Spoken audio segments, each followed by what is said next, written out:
there, Elon parents, and welcome back to Between the Oaks, where we bring you interviews with some of the most important and interesting people on Elon's campus. And we are excited today for the first time ever to bring you a student guest. We have senior Britt Mobley. Britt, thanks so much for joining us. Absolutely. Glad to join you guys. Absolutely. Yeah, absolutely. So we're going to get in the next 10 minutes or so talk about all the different things you do at Elon. But let's rewind about 4 years to your senior year of high school. Sounds good. How did you hear about Elon and what attracted you to Elon? How did you end up here? Yeah. So I'm originally from Raleigh, North Carolina. And but my grandmother and my mom's family from Winston-Salem, and so every time we went back to where we call home, we'd pass the Elon exit. And so when it came time to look at colleges, my mom was like, "Well, why don't you look at Elon?" And at that point, I was thinking about doing music, and my uncle had heard of Elon and thought that there was a great music program, and that there was this music scholarship somehow attached to something, and to go ahead and apply for it. So then my mom said, "You should apply," and I said, "Elon's not on my list." Which is kind of crazy. But then at my high school, we had a digital media career academy, and the director knew of another Millbrook student. I went to Millbrook High School in Raleigh, go Wildcats, and they were a junior here at Elon. And they took us on a tour of the comm school for one of our field trips, and I fell in love with it. I was like, I don't know what I got to do, but I got to be here. And so I told my mom, and she's like, "I told you so. Let's go get a tour." Ended up applying, and the rest was kind of history there. Ended up applying to Communications Fellows and Odyssey, and all of it ended up working out. Yeah. So. Mother knows best, right? Yeah, absolutely. I try not to say those words particularly, but yes, they do. Sure. So you just mentioned Odyssey. What is that? Yeah, so the Odyssey program is a scholarship program for high academic achieving students with also high financial need. And so what's funny is that my uncle thought that the music scholarship, like the Odyssey, was a music scholarship. And so he's like, "Oh yeah, just apply to this and it'll be good." And we applied thinking it was something for music. And then we actually did some reading, and we're like, "Oh, like this is actually pretty awesome." Right. And that was after it was like, "Okay, did the interview?" And now I'm being awarded it. It was like, "What? Like this is all for music?" And it was like, "Nah, this is definitely something different." But and that program is just really awesome, supporting first generation minority students who come from traditionally marginalized communities. Very cool. So you mentioned that you thought music was kind of your course. Yeah. How has that changed or stayed the same as you over the last 4 years? Yeah, it's changed in the fact that my dad is very business and money oriented, and so when he sat down and said, "What are you going to major in?" I was like, "Want to do music theory and composition," and he was like, "Okay, that's great, but how is that going to make you money?" And I was like, "You are so fair, Dad." At that point, I wanted to be a film score composer, so which is a not very difficult industry to kind of break into, and so I was like, "Yeah, that might not be the best place." Well, it's something I can do. Is I don't think I need to really major in it, but because I was in that digital media career academy, like I was talking about, I said, "Oh, communications would be great." I love talking to people. I love interacting with folks, and being able to tell a story is also really, really important. And at first, I thought I could do it through music, but could also do it in some other avenues as well. Yeah. So you're strategic communications now? Yeah, strategic communications, and then outdoor leadership and education. Wow, very cool. Awesome. And so one of the ways you're kind of known around campus, a lot of different things, but one of them is student government president. Yes. What does that involve? Like what does a student government president do? Yeah, so being the president of student government, it is two sides. There's an advocacy side and then kind of a management side. So the advocacy is saying, what are the things on campus that we can either improve, or what's some new things, right? Every single day a student comes and says, "Here's this idea, how can we make it happen?" And it's like, "Oh, great, we've got some money set aside. We got to look at, what are the rules and regulations and policies in place, but let's make it happen because students want it." Right, and so actually, earlier this morning I finished my meeting with Dr. Dooley. We have lunch every other Friday, and so we kind of sit down and say, here are the things that people are concerned about or people want to happen, and so how can we get that to do? How can we get it to make it happen? But then the management side is also managing people, and I have 3 other vice presidents that are on exec with me. So our speaker, the VP of Com, VP of Finance, and so really managing some really important sectors of student government. And then also our Senate. So the senators come from different areas across campus representing students. And so we will bring ideas or different projects that are happening and say, hey, what are your feedback? And then sometimes we actually have to vote on it. So it is a really fun thing. It's something I jumped into freshman year and I've kind of stuck with it. So. What are some of the other things that you do other than SGA president? What are some of the things you do now or have been involved in over the last 4 years at Elon? Yeah, so I was a student broadcast engineer, so working at the Jane and Brian Williams studios, which is awesome. I've been taking being student body president means you got to take a back seat and some other things. So takes a lot of time. Yeah, it takes a lot of time. I'm also a challenge course facilitator for ALOA, our Experiential Learning Outdoor Adventures program. Through Campus Rockwell. I have been a mentor in a lot of other different spaces, whether that's Odyssey, Communications Fellows, and then I guess one of the other big ones, I was an RA at one point. Okay. Yeah. Lived in Barney, so good old HBB. Yeah. And then went abroad. That's also another really huge experience that I've been able to do. Any music still involved? So biggest thing that was awesome is this past fall got to emcee Rockapella, but haven't really been able to get involved as much with music. Okay. That's one of my regrets kind of coming in as senior years.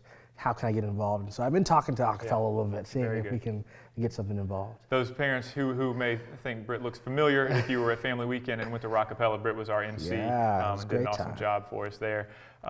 So if you're, again, speaking to parents, if their student is coming home for Christmas break here, winter break in the next couple weeks, and they're not connected, they don't feel involved, what can they do? It seems like you've taken advantage of a lot of opportunities. How can students get involved here? Absolutely. I think one of the biggest things is that we have the Office of Student Involvement, right? And so they have student ambassadors who their main job is to say, okay, cool, who are these students who aren't involved and how can we get them plugged in somewhere, right? And so really being able to use that office and use those student ambassadors is really, really important. And they're there, again, for that student.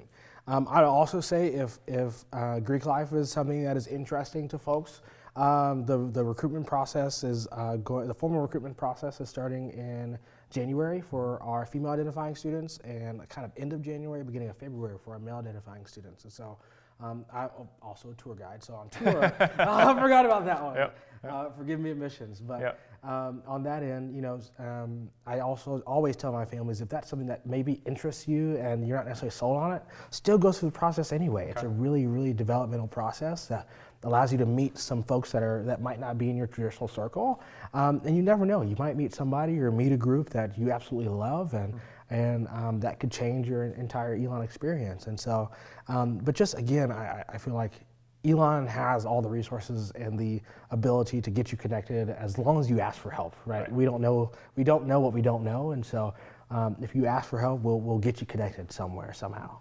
And you're connected to, like I said, a lot of different things. How do you balance all that with classes, with all your jobs, your extracurriculars, that sort of thing? How have you been able to be successful with all that? Yeah, I would say the biggest thing is a Google Calendar. Okay, yeah. Like that's the the realistic part of saying, okay, let me schedule it out, and if it's not on the schedule, then it doesn't really exist, which gets me in trouble sometimes. And then I also bought this app called Motion, and so it's kind of AI generated, so it kind of helps you figure out where's that free time to actually get things done, and which has helped me out tremendously. Cool. We're not sponsored by Motion. Not a formal endorsement by the university, right? There you go. But then the other part of it is saying, what are these things, prioritizing the things that also refill my cup, right? And so, for example, tour guiding, being a challenge course facilitator, being on a challenge course, I love high ropes, and so that is something I could do 16, 20 hours a day, be tired, and then do it the next day, and do it all over again. Doesn't feel like work. Yeah, it doesn't feel like work. And so really being able to find those things that also give you some money on those. Sure, on absolutely. Is really how I've been able to do it, because it just refills my cup, and it's a good cycle. Very cool. So going back to one thing you mentioned earlier, going abroad. Tell us about that. You did semester at sea, Yeah, right? semester at sea. Tell us what that means and what that was like. Absolutely. So I sailed on the fall 2022 voyage of semester at sea. And so I went to 11 countries between Africa, the Middle East, Europe, and Asia, Southeast Asia. And it was a phenomenal experience. There were about 460 students, undergraduate students. Not all from Elon? Not all from Elon. Okay. No, not all from Elon. There's only 5 of us from Elon. And so from across the country and across the world with faculty and staff sailing with us. And so we got to have some really awesome experiences, about 4 or 5, 6 days in each country to just kind of explore and immerse yourself in culture. And so one of the best 4 months of my life, I keep saying. Wow, yeah. And so we definitely recommend to anyone who is that travel junkie, adrenaline junkie, and really wants to. I told myself if I'm going to go see the world, if I'm going to go study abroad, I want to see all of it. So because I don't know when the next time I can travel like that is. So I definitely recommend to everybody, unless you get seasick. That's one of those you may not want to dabble in, but. Right. And so what about, obviously, graduation coming up in 6 months or so? Yeah, the G word. So what are your plans post-Elon? Yeah, post-graduation, so I just finished my application to Fulbright. So if you don't know about Fulbright is a program through the State Department to either do research or to teach English abroad for about 10 to 12 months. And so I finished my application to teach English in the Czech Republic for 10 months. Wow. So we'll hear back in January for round 2, and then finalists in April. So that's kind of the big thing that's exciting. That's kind of the big option 1. And then option 2 is applying to graduate school. So I'm looking to get a master's in higher education. So excited for that and really diving deep into my outdoor ed and kind of how can we take those outdoor ed pedagogies and philosophies and literature, and put them in a higher ed context. And so real quick, why the Czech Republic? So Czech Republic, that is a good question. So what's interesting is that the Czech Republic has lots of different cultural influences from the German side, from the Austro-Hungarian side, and then from the Slavic side. And so what's really, really cool is that those different regions still kind of, I don't want to say segregate themselves, but kind of cluster themselves in different areas of the country. And what was interesting to me is how does student identity and student culture play into a country that is still trying to nationalize its identity, right? Because the Czech Republic is very, very young. Yeah. And was really kind of coagulated in the early late 90s. Right. And so how do those different cultures play into student development and their educational process, and the blend of all of those cultures, and again, a national identity that's still forming. And so that's really cool. Yeah. How did you learn about that? Like, was that from Elon? That you learned about all that? So sort of. I did it kind of backwards. Okay. So generally, folks will say for Fulbright, they'll say, "Oh, I want to go to Italy because I studied architecture," or "I want to go this place because my family's from there." And I didn't really have like that rationale yet. And so I have a friend of mine who graduated in 2022, and she did a Fulbright in the Czech Republic and has raved about it so much so that I was like, that might be something interesting. And so I did some research, and my brain just kind of formulated that together. And I was like, oh, that's a really cool thing to kind of really point into, and especially when teaching English, right? Sure. Like that's really huge. Another added element that interests my brain, and so being able to dive into that will be pretty cool. That is really cool. Well, good luck with that. Thank you. I appreciate that. So again, our audience is mainly parents of Elon students. From the student perspective, give some advice to the parents. Like, how can they best support their students? Obviously, you're from an hour down the road. Yeah. So whether you're an hour down the road or whether you're 10 states away, how can parents support college students? Like, what do college students need from their parents? Yeah, absolutely. I think the biggest thing that I appreciate from my parents are some of the very small things, right? Every once in a while, my dad or my mom will send me a text, say, hey, like, hope you're having a great week. Like, I know you're busy, but like, super proud of you, right? And my love language is words of affirmation, and so, and it took them a little while to kind of realize that and to kind of play into that. And so the biggest thing is like saying like college is a one, not only a business decision, but also a really large intake and a really huge developmental process in your life. And so just being able to say, yo, I'm proud of you for being able to just do this, right? Because some folks don't finish, right? And so it's not meant for everybody, right? We want it to be, but reality is it's not. And so being able to just say I'm proud and I'm happy at the things that you're doing, and just encourage that continual encouragement to dive deeper into what they're interested in is I think one of the biggest things. Without my parents pushing me to say, okay, you're going abroad, where do you want to go? Why do you want to go, right? And are you sure you want to do that? Okay, cool, great. We're going to be 100% behind you, right? Awesome. And so just really that it sounds like, you know, something that's small, or sounds like, you know, it just, you know, that just is the way it should be, but oftentimes it's not. And so just being able to do that, I think, is really, really important. Awesome. That's a good reminder for sure for everybody. Absolutely. Very good. So, all right, last thing. Let you out again. Imagine you're a parent at home. You're coming to visit your student for a weekend, whatever. Absolutely. Where do students want their parents to take them? We don't want to go to the dining hall, right? We eat the dining hall every time. Let's go out to eat. Let's go absolutely. somewhere. It doesn't have to be to eat, but somewhere close by. Like, what should parents do with their students while they're visiting Elon? Yeah. So if you want some good eats, my dad, he'll always say, what do you want to go to eat? I'm like, Smokehouse. Let's go to Smokehouse at Steve's right down the road. Some barbecue. Yeah, some good barbecue, good North Carolina barbecue. Those of you from Texas and Tennessee, you may disagree. It's different, right? Different kind of barbecue. The best barbecue, I would say. There you go. But then, honestly, you know, my parents, we always go and travel in Greensboro and just have a blast going down to Elm Street. And kind of that main downtown area. And there's a bunch of little shops and things to do.